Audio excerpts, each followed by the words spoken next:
ময়মনসিংহের ভালুকায় যুবদল নেতা মোহাম্মদ মাহমুদুর রহমানের উপর সন্ত্রাসী হামলার প্রতিবাদে ভালুকা সরকারি কলেজ ছাত্রদলের সভাপতি তানভীর হাসান শান্তর বহিষ্কার ও অবিলম্বে সন্ত্রাসীদের গ্রেফতারের দাবিতে বিক্ষোভ মিছিল অনুষ্ঠিত হয়েছে।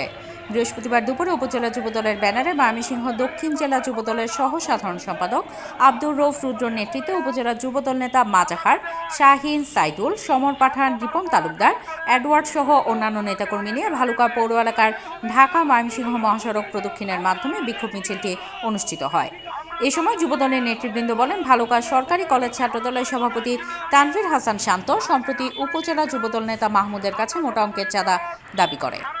মাহমুদ চাঁদা দিতে রাজি না হয় শান্ত ক্ষিপ্ত হয়ে সন্ত্রাসী বাহিনীর সহযোগিতায় মাহমুদের উপর অতর্কিত হামলা চালায়।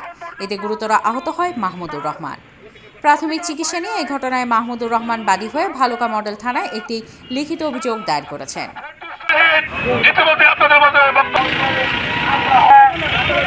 আমরা দুঃখের সাথে আপনাদেরকে অবগত করতেছি, কালকের আগের দিন কলেজ ছাত্র দলের সভাপতি, নবনির্বাচিত সভাপতি শান্ত আমাদের দীর্ঘদিনের রাজপথে অবলম্বন করেছি।